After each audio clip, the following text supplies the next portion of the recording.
Oren, it's good to see you. Welcome back to our podcast, The Desert Harvest. Thanks, Pete. How Good to you see you too. how you been? Been good, staying busy. Um, Grilling a lot, even though it's pretty hot outside still. It is. Do you have a But cowboy hat, Oren? I've I never seen you. don't. I You know, don't. I think our guests might be offended at the fact that you don't have a cowboy hat, and maybe who knows what else you don't have in that. But we, you and I have been lucky. We've gotten a lot of like really interesting people to talk to, and that's continued today. And I know that you're familiar with our guests on a variety of levels. You've been a customer. You've traveled with him, and we know he's got a million stories about a lot of different things. So let me ask you to introduce him, and then we'll get into some questions. Yeah, well, it's definitely exciting to introduce and to have Tim Peterson on the show. And I want to start by saying that when I moved out here to Arizona and was looking for great beef, I had already worked with some great uh, back in Virginia in the Shenandoah Valley with some great beef producers, and they were doing it the right way for that region. And I had no idea about Arizona grass raised beef when I moved out here. And as I was planning to open Farm Boy, I started researching and I was like, oh my God, this is too good to be true. And then when I went to visit um, Tim and his team, and um, I was shocked at how well they're doing grass raised beef and the results. And we'll let Tim talk about that more, but it was astounding to me based on what I had seen in the past with grass raised operations and how they've really broken the stigma on what grass raised beef really is and how to cook with it. I mean, I have pictures of up at Arizona grass raised beef at their USDA plant with beef that, I mean, it could have graded out as prime. And that's just unheard of with grass raised beef. So without further ado, let's introduce Tim because he's definitely the best person to talk about it. The most interesting person I've met in Arizona for sure. Sorry, Pete. Yeah. Um, but Go, yeah, go. Tim, Yeah, welcome, welcome Tim. to the show, Tim. Oren's about to Thank filibuster you. here. Thanks, Oren. Thanks, Peter. Well, we've got so many questions and places to start, but as we were talking before the show, I was getting a master class in a variety of subjects, and something that I think would be interesting to people that may not be understood is what's the difference between raised beef and cattle ranching beef? Yeah, Because I think in my mind, I might have been conflating what those things are, and they're really different. So could I ask you to talk a little bit about the difference between those? sure, you bet. So, in most of the country, it snows and it gets really cold. And so, grass tends to die and cattle have a hard time foraging for grass in the snow. And so pasture raised beef is, or what we call cattle farming, is what's done around many, many parts of the United States. In Arizona, we're very fortunate. We're 365 days a year. We have sunshine. Parts of the north part of the state will get snow, but we don't get the kind of snow that in the Midwest or back east.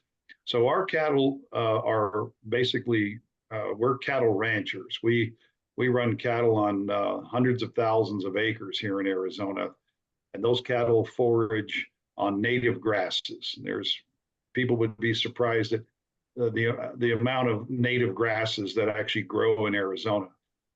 And there are native grasses that grow in the wintertime and native grasses that grow in the summertime. And so cattle ranching would be much like what you'd see like on a John Wayne movie, where we move our cattle on horseback. We employ 25 to 30 horses. We have a horse breeding program, and we have real cowboys that help us move cattle and brand cattle and work our cattle. Where cattle farming would be on a smaller pasture a pasture that, could be, a couple thousand acres. And a lot of cattle farmers will grow hay all spring and summer and put that hay up in barns. And then when the winter time comes, they feed those cattle the hay. And, hay is dead grass. Hmm. Uh, I'm sure they'll supplement with, nutritional supplements and so on and so forth. But we get asked a lot, is your beef non-GMO? And I look at people really funny because, GMO is a term that's used in farming. And Right. so when you read a label that says non-GMO and it pertains to beef, um, it indicates that, these are these are farmers that plant their grass, and hopefully they're planting grasses that are non-GMO. People ask us, is your beef organic? And in order to grow organic beef, you have to have a pasture that is defined, by a fence line, and that pasture is, it's certified organic. We tell our customers that our beef is better than organic because we're cattle ranchers, and Right. only less than 18% of the land in Arizona is deeded land. Mm. The rest of the land in our state is owned by the federal government, the state, and Indian tribes. Okay. So in Arizona, we have most of our ranches are public land, and we actually buy a lot of cattle from several different Indian tribes. Okay. So the Navajo Nation is 22 million acres. That's Wow. that's a lot of land, and we tend to get a lot of cattle from those folks.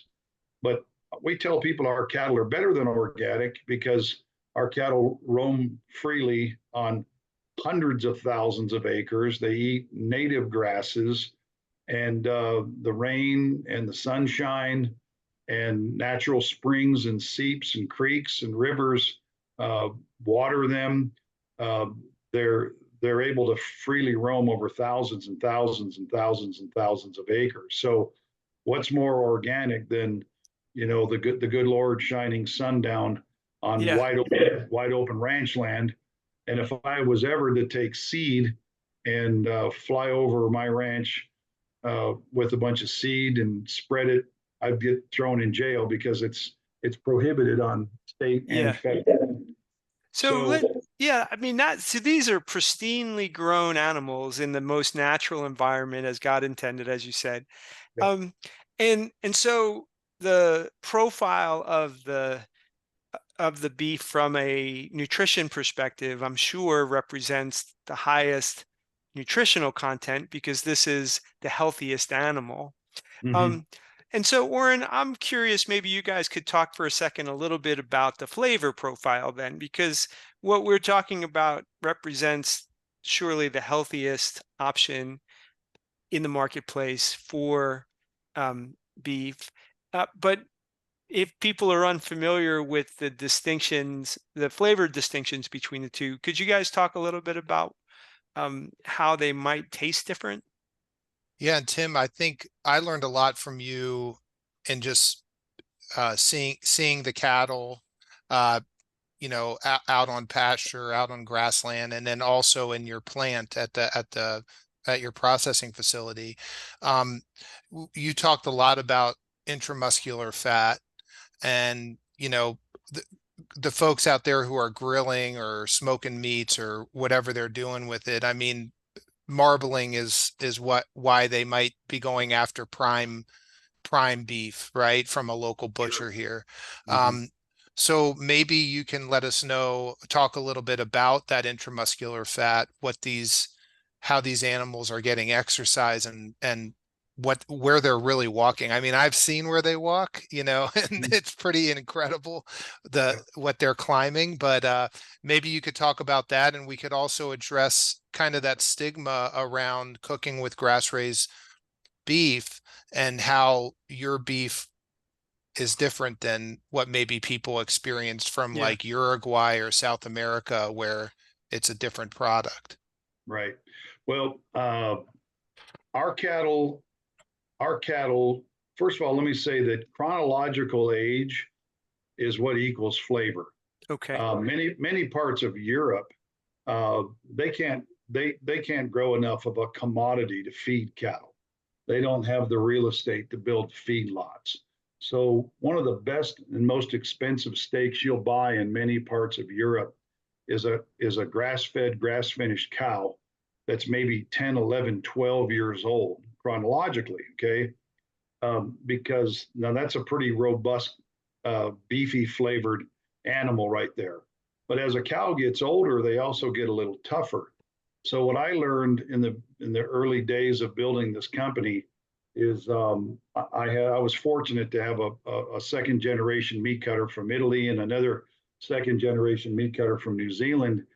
And in Europe, we found out that these cattle uh, have great flavor because of their chronological age. It takes 35% longer to get a grass-fed, grass-finished animal to marble like an animal that may come out of a feedlot. So a feedlot animal will will will go to the feedlot when it's about 500 pounds. It's a weaned calf, and then it's given a ration, and that ration is designed by a veterinarian for that animal to gain maximum weight every day. They use growth hormones that are in and out of the system pretty quickly. I don't ever talk negatively about the cattle business. I'm a cattleman, and I'm up for whatever they want to do is what they want to do. But those cattle are raised to 1,350 pounds in 30 months or less, where our cattle are slaughtered at 4 to 8 years old. Wow. In Europe, they'll take that 10, 11, 12-year-old cow that's got that great robust flavor. She's a little tough because she's a little old, but dry aging is a really, really big part of what makes beef flavorful and what makes it tender.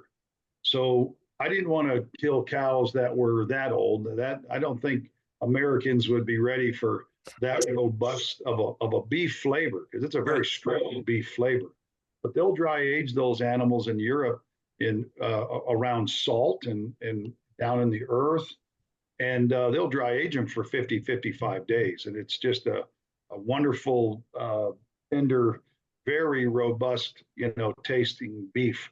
We're back here in America, you can go to any shopping, grocery store, and there's a whole aisle dedicated to rubs and, sauces and barbecue sauce, because I just think we're raising cattle, too fast. And so, but that's the way it's done.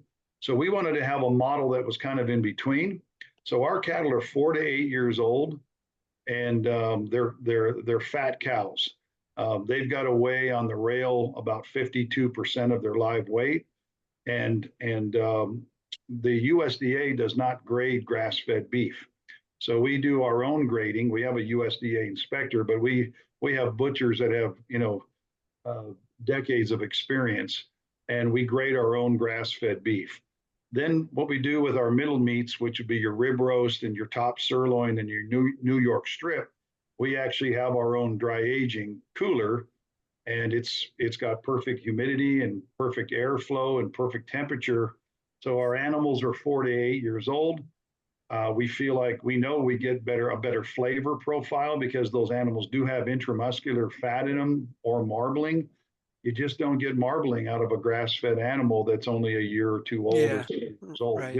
It just doesn't happen biologically.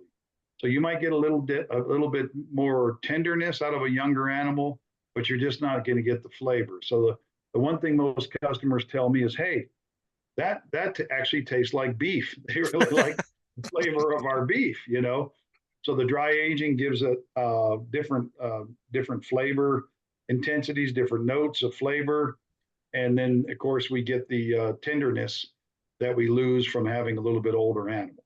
Right. And then it seems like that's returned in some way, shape, or form via the dry aging process, in a Yes. sense. Like if there's a technology that sits on top of nature that Yeah. brings a more natural and flavorful sort of experience to that. So in this world of extraordinary expanses of land to grow the most pristine animals with the best flavor, and then in the healthiest kind of nutritional profile.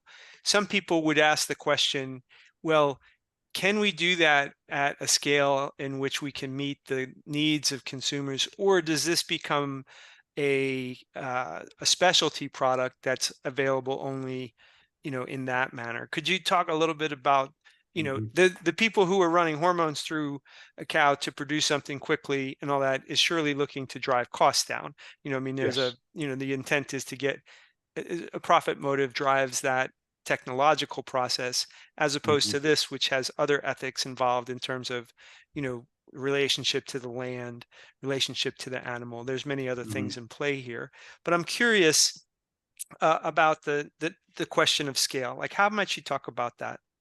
Yeah, well, 85% of the grass-fed beef that's sold in America is imported. Hmm. And I think there's a reason for that. Right. I don't think we could feed our country grass-fed, grass-finished beef. It's expensive to grow. Hmm. It takes 35% longer, to get that flavor profile. Right. And so feedlots serve an integral part in that.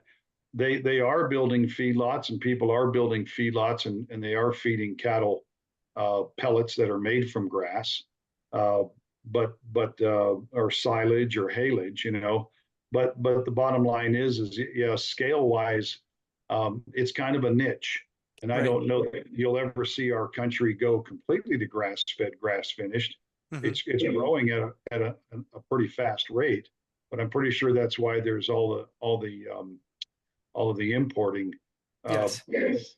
our organization is kind of unique in that, we if we have primals or beef that doesn't grade out, we just turn it into beef jerky, and Hmm. it makes wonderful beef jerky. Yeah. So you know you can't control grass fed like you can a feedlot. They ultrasound those animals. They ultrasound the rib roast. They Right. already know what that animal is going to score, pretty much what it's going to grade before they ever slaughter it. There's a lot of technology that goes into grading grain fed, grain finished animals.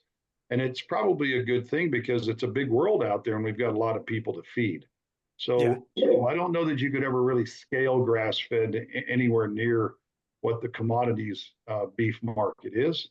Um, uh, but that's just my opinion. I'm not really interested in growing a massive grass fed beef company. Right. Um, our plant's only so big, and uh, you know we're focusing on other products that are derived, value added products that are derived from that grass fed animal, to help sustain the company and grow it that way. Yeah. Well, and that brings up a great subject. I mean, the, just the bone broth operation alone, which, I saw it years ago when you showed me your process on that. But as a restaurant buyer, I was always, and when I used to buy out on the East Coast, when I used to buy half beeves or whole beeves, we'd get a big bag of bones with it. And those are great. A lot of chefs are able to use those bones, especially if there's a heavy stock menu.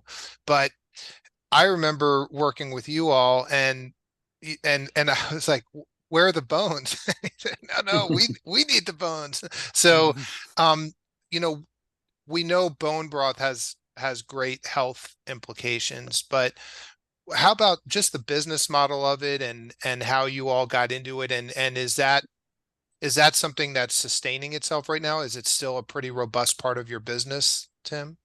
Yeah. The value added side of it. Well, you want to have a sustainable business, and you've got to get full carcass utilization. Right. The big slaughter plants they've got enough square footage and they've got enough employees to where they can extract heart valves and all kinds of little things out of those cattle, the hooves. I mean, they use everything. Small operation like ours, uh, we for instance, when we make the bone broth, that uses up most of the marrow bones, all of the knuckle bones, and so when we pour that bone broth, we get this wonderful, beautiful white marrow tallow. that comes, we get about 5 gallons out of every batch. But we take that marrow tallow and we mix it with our grass-fed, grass-finished tallow. And then we take our beef jerky that's got organ meats in it. It's a prime, we call it primal blend, and we make a pemmican bar that'll be hitting the market here in a few months. And Cool. pemmican is an Aboriginal food, and it's making a big comeback. Yep. We have 6 different types of beef jerky. 3 of them are made with the ground beef and organic seasonings, and then the other ones are whole muscle, and they're just beef and salt. And so the whole concept is to make food the way great grandma did 120 years ago on the farm and on the ranch. That's Right. bone broth was a big part of Yes. healing people. The Right. collagen, the nutrient denseness of it, and people drank bone broth because it was just really good for them. Tallow, McDonald's restaurants used to fry all their French fries in beef tallow. Yeah. And people are realizing that these seed oils and these synthetics and whatever they're feeding us are killing us. Yes. And now tallow is just growing like crazy. So we're trying to, we use all of the suet, all of the fat to make tallow. We use all of the bones to make the bone broth. The inferior middle meats are used to make beef jerky so we can give our customer the best flavorful steaks. And then we have another product called Pasture Pup Dog Treats. And we launched that around Christmas of last year. And that's our grass-fed ground beef along with the organ meats. We even put some lung in there. So we're trying to use everything, but that's the way it was done 120 years ago. I don't know what the proper, or let me rephrase that. I don't know how much beef the country needs per se, in terms of if we were to change, when I think of, we talk about McDonald's, or we talk about consuming food through that particular vehicle, I mean, McDonald's feeds many people through their windows every day. And when I listen to you talk about the virtuous cycle of, hey, this animal is raised properly and nothing's wasted and all of it's going to, a good use. And I think about that being replicated with chickens and in the fisheries and with pork, it'd be interesting. I wonder what the aggregate production of the world would be if we did things properly, and would that actually end up meeting our needs if we included non-proteins as well. Well, I think one thing that I think is important to talk about is how much Tim brought up a great point. Like, we're importing a lot of grass-raised beef, but there's also a lot of feedlot beef being grown in the country, and then there's in-betweeners, like folks who are doing it better, but it's not quite what Arizona grass-raised beef is, or not even close. So I think one of the solutions, and one of the things we've always advocated for, is eat less beef, just eat the right beef, right? Like, if as Americans or as consumers, I buy half beefs from Arizona grass-raised beef, and it's incredible. You buy it. I have a stand-up chest freezer, and it can fit a half beef easily in it. And I think the freezer was $250. And, so you make up that investment very quickly, but it comes, vacuum sealed and individual cut steaks, and, the 1-pound packs of ground beef. They cut it into stew meat, and, it's ready to go. But like, my family, we will go through a whole beef a year. I think if we were buying, and we have a lot of teenagers, and we're big beef eaters, but I think if we were going to the grocery store and buying beef, we'd probably be eating double that. Yeah. There's something about that, that it's almost like precious, right? So we're a little more cautious with how we prepare our beef and all that, because it's important. We know what goes into it. And I think that's maybe the difference when folks start buying beef like yours, Tim. and understanding the story behind it and how much work goes into it on your end, that it just beef becomes a little more precious and not just a commodity anymore. I Right. don't know. So Well, I think when I speak to people, I'll tell you, and I talk to a lot of people, the most important phrase in food today is not organic, Hmm. non-GMO. There's lots of labels. Right. It's I want to know exactly where my food is coming from. Right. mhm. And the ultra processed foods, the horror. I mean, all you gotta do is just get on YouTube, and you'll have the pants scared off you.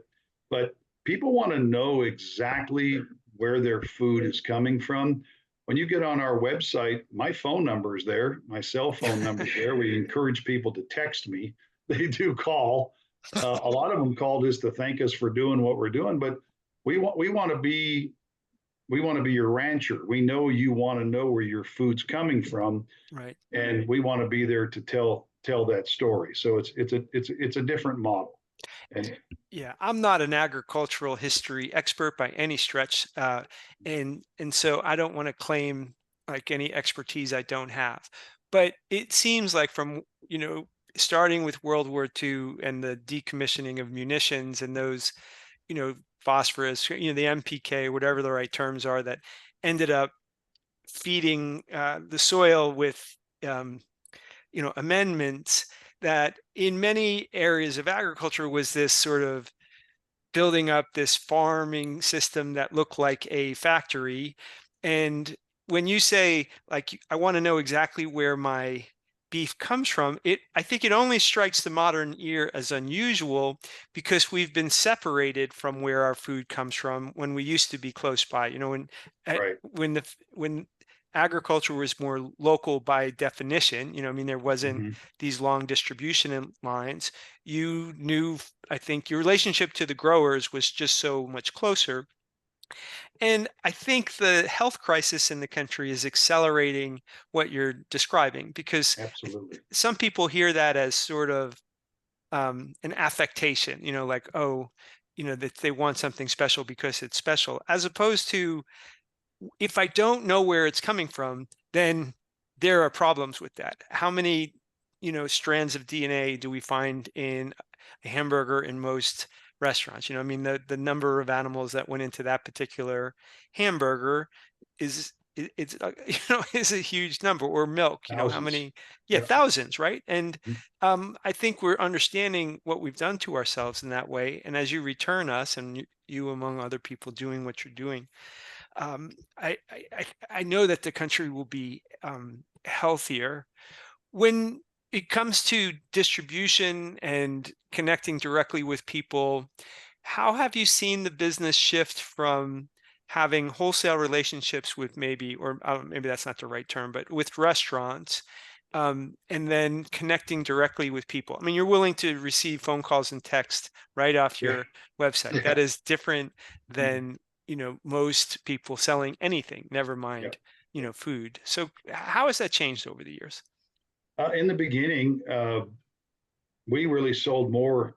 We did more restaurant business, Hmm. and we're still distributed by Cisco and Shamrock and Peddlers and Stern, and we love those relationships. But as when COVID hit, we had some food security issues in this country, Right. and we had just launched a brand new website, literally 90 days before COVID really hit. I remember driving out of the ranch one night, and my phone, I got back in cell service, and I missed like 35 phone calls. And that's very strange, especially on a Saturday afternoon. 35.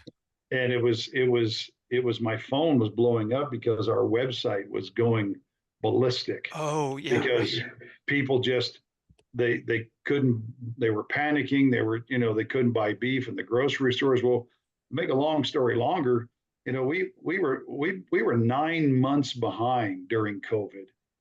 That was kind of a blessing because it really helped us launch our direct to consumer model. Right. But in the beef industry today, cattle have become very expensive. We have the lowest cattle numbers in our country right now since 1951. Wow. And so cattle are very expensive. We have, these inflationary problems.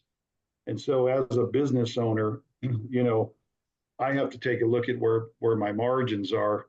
There's a thing called distribution, and distribution is expensive.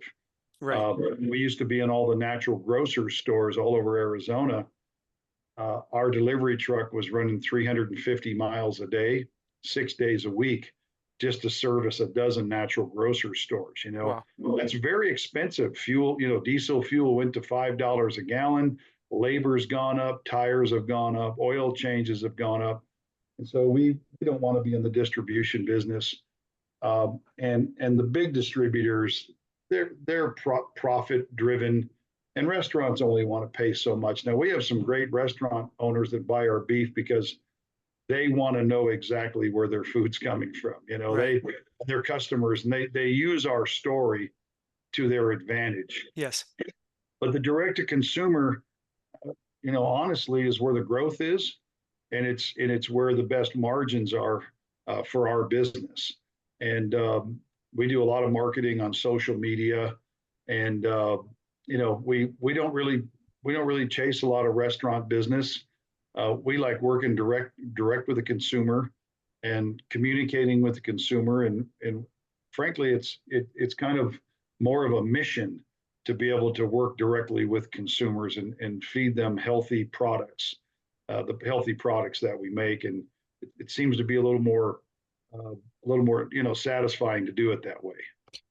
Yeah, without a doubt. Do you, when Tim, in the direct to consumer process, I have two questions. One, is how have you solved for those logistics? If you're growing that, are you still running those logistics yourselves, or are you outsourcing that, as far as getting the beef to someone's home? Yeah. And then two, do you get a lot on those calls you get, do you get a lot of questions about how to cook the beef, or is that not as big of a deal as maybe I think it would be? Yeah. Well, we still deliver all the quarter, half, and whole beefs right to your door, Mhm. but we do charge, a delivery fee. And then everything else is shipped via UPS in a box that's insulated with dry ice. Um, our shelf stable products like beef jerky and tallow and pet treats, those are much cheaper to ship because they're shelf stable and we don't have to use insulated boxes. I don't have to use a distributor to sell those. I can sell your store or your stores our beef jerky and just drop ship it out of Camp Verde, Arizona, much cheaper than running delivery trucks. Um, we do have people that call. The internet is a wonderful thing, and there's all kinds of, there's millions or thousands of cooking, YouTube videos on Yeah. how to cook grass-fed beef. But we always tell people, grass-fed beef is, it's a little tougher than the average bear. It's, but we do the dry aging, and we do things. We've been doing this for almost, 15 years. And so one of the advantages we have, just to go down a little rabbit trail, is that we're the only ranching operation probably in the Western United States that has our own USDA inspected plant. So because we have that plant, we don't have to ship our cattle to another plant and rely on people that we don't know to process. We know exactly what beef we have. We have developed lots of techniques to enhance the tenderness under USDA inspection. But the best thing is, grass-fed beef is something you don't want to overcook. Mm-hmm. I tell people to bring their steaks to room temperature and don't overcook it. Rare to medium rare is pretty good. And those are just real basic Right. instructions people call. Well, there's no burger better than yours. And as far as your blend, I has that remained pretty consistent? And if so, what are the cuts that you're putting into your ground beef, into your burger blend, in the consumer version of it?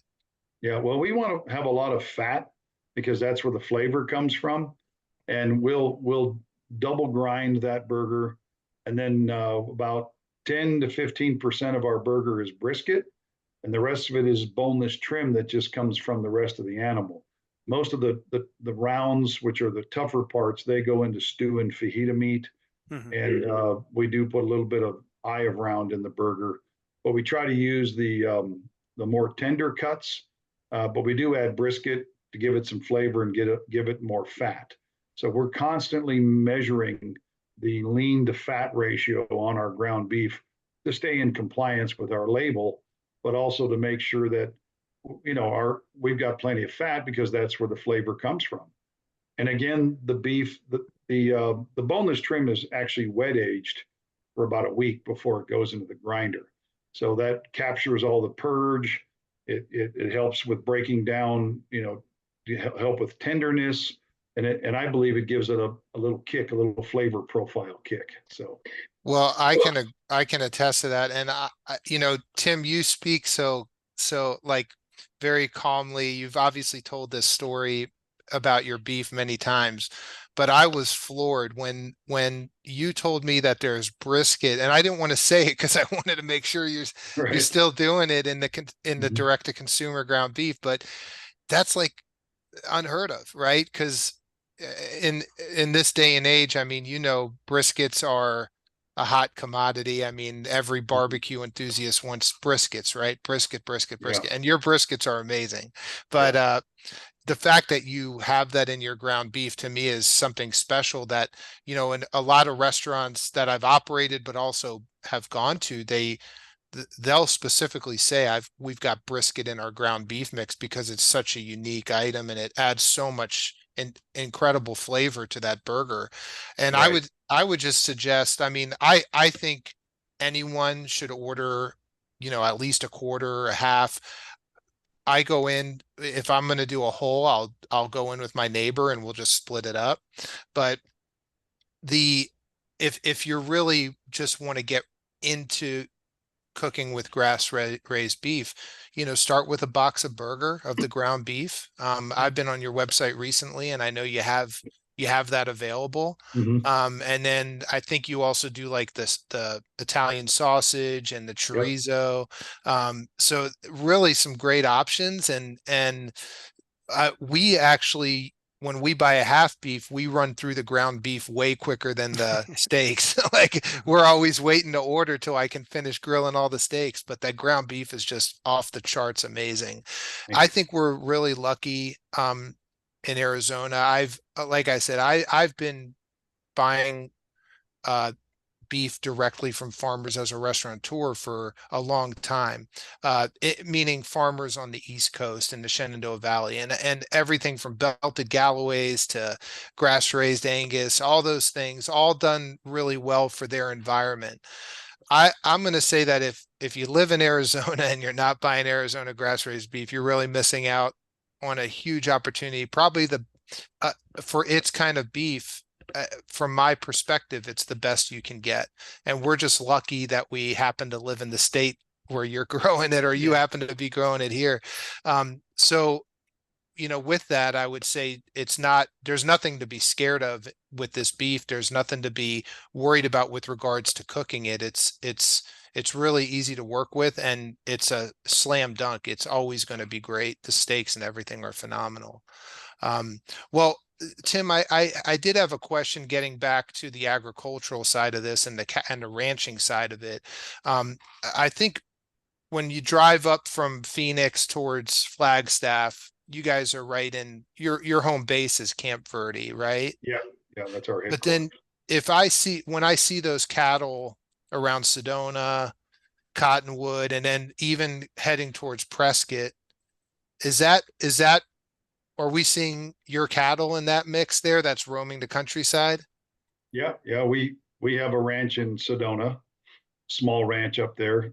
We have a ranch in Mayer, Spring Valley, that kind of that just west of Cordis Junction. We have a ranch in Black Canyon City, and we have a ranch west of Wickenburg. And our ranch basically runs from Lake Pleasant all the way up to right below Horse Thief Basin, and then it kind of jumps over a little country, and then we go from just south of Mayer all the way up to going up Senator Highway towards Prescott. So uh, our ranching operation is a couple 100,000 acres. And like I say, we do it the old fashioned way with the cowboys, and it's, it's, there's no quads, and no weird stuff going on. It's all hardcore cowboy. So So but I have a great story. You remember the photographer we sent up to take pictures of your mhm, crew, and she got some great pictures. I think you should have them. I think I mhm, sent you the photo album, but mhm, so she was a great story. She was a vegetarian when she first went up to take pictures, and she went and she actually photographed. She has a video. One of the calves got loose. I don't know if you remember that, and she actually caught on video your one of your cowboys going out lassoing it with the help of a dog. I think it looked like maybe a border collie, but mhm. it was so cool. And so even seeing all that, and she spent some time with you, she came back and she said, I still consider myself a vegetarian, except I will eat Arizona grass-raised beef. I thought that was, and she ate it. Like I That's prepared great. it for her. I thought that's a pretty good testimonial when a vegetarian's gonna who came up and photographed your operation. So that speaks to, the ethics and integrity of what you do, I think. Um, and so I mean, again, it's just I having seen many operations, it's top notch. To me, it's the best I've ever seen. And Thank you.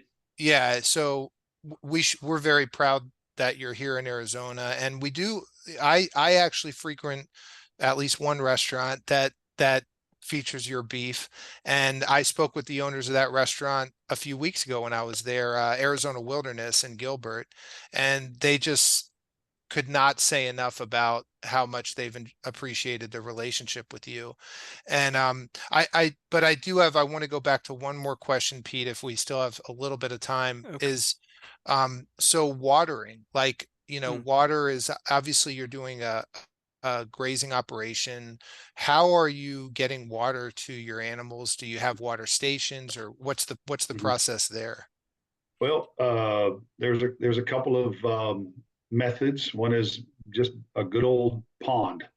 We are allowed to clean out our dirt stock tanks on our ranches and deepen them and keep them cleaned out. And then when it rains, we call that tank water. And then we also have seeps and springs. That's all just natural water that comes out of the rocks, and we'll build spring boxes to kind of capture that water. We have some hand dug wells. We have wells that have been drilled. We use mostly, we do have some windmills that are still in operation, but most of our wells are they're solar powered wells. And but yeah, it's a combination of natural running creeks and rivers, and again, tank water and springs and seeps. So it's kind of a diverse selection that the cows have. And are you operating in any wooded areas, or is it all open pasture? Yeah, I think our ranch starts at about 2,200 feet down on the desert floor. And at the very top, going towards Prescott, we're probably at about 5,800 feet.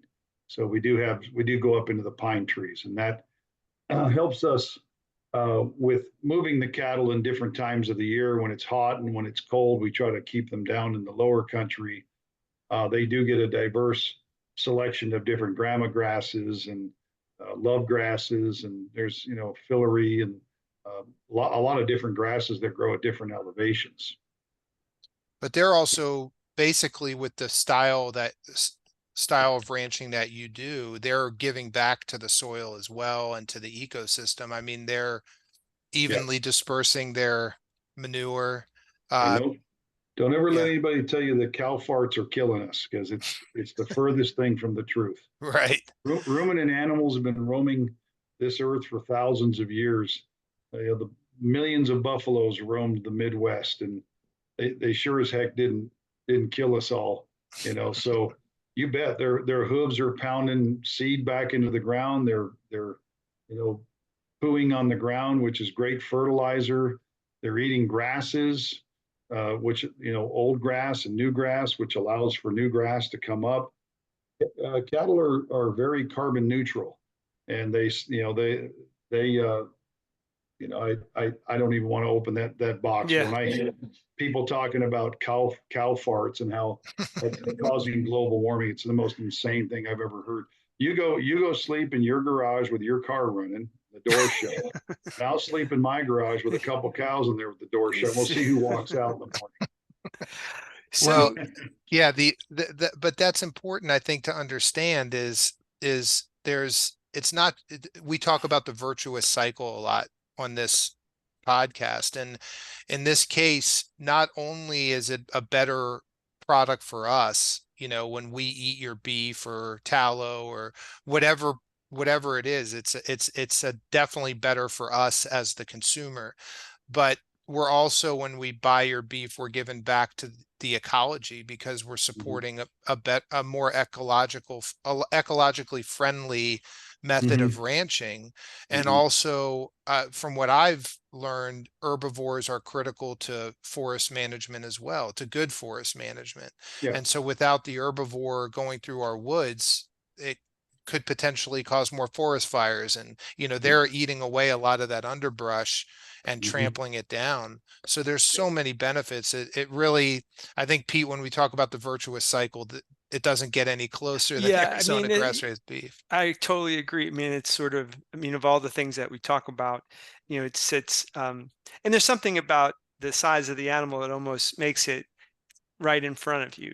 I mean, what the animal eats, what the animal excretes, how it goes into the soil is like a perfect canvas of, okay, how many other things should work that don't work properly. We Mm-hmm. we have about 7 hours worth of questions we want to ask you, Tim, and we will keep you Okay. here, just mercilessly. But instead, perhaps you'll come back another time. Sure. But before we conclude, can you? Many people are listening, and they might want to know, well, how do I go get Arizona grass-fed beef? Can you tell us how to do that? You bet. You just get on the internet and go to azgrassraisedbeef.com. azgrassraisedbeef.com. Excellent. We have a brand new website, and you'll see us on Facebook and Instagram and TikTok. I did my first TikTok video about 3 weeks ago, and How'd it go? we got over 30,000 views. Well, And I heard that's really good because I'm not a real tech guy, but that's so how we did you have tell to our story. choreograph like a special dance for your TikTok video, or? No, I just wore a cowboy hat and I just tell our story, just like we're doing right here. Nice. Yeah. So it's pretty simple. I don't like getting in front of cameras, but we have a great gal that helps us with our content, and she's very infectious. She kind of brings it out of you. So That's good. Well, thirty yeah, thousand views. It sounds like you're on your way to, your celebrity status. So glad, boy, glad you had time for incredible. us before, who knows what could be ahead. Well, Right, listen, we are so grateful. We want to talk to you again. And, we're both customers. So thank you for getting right. us fed in such a great way. And we're fans. We're just so happy and appreciative of the things that you're doing. And I hope that other growers are listening and recognizing that there's a lot of different ways in which we can go about the raising of protein in its various forms. And there's just a lot of good things that we can bring into the world if we're intentional in the Mhm. way that you've been, and patient too. I realize Sure. that when we talk to you now, that it took a long time to get to this level of refinement of how the process Long works. time, a lot of Right. hard work. A lot of hard work, and we understand that. Yeah, So, Oren, I'll give you the last word, but Tim, for me, thank you so much for spending time. yeah. You're welcome. Thanks, Peter. Appreciate the opportunity. No, Tim, same thing here. Just really appreciative of what you do, and thanks for joining us and telling the story. And uh, hopefully get a few more folks going to the website. So, but Appreciate it. Good yeah, to see you. yeah, definitely look forward to seeing you up in Camp Verde soon. Yeah. Give me a holler next time you come up. Will do. All right. Appreciate you All guys. right, Thank Tim. you. Thanks a lot. Okay. Bye Take bye. care. Bye-bye.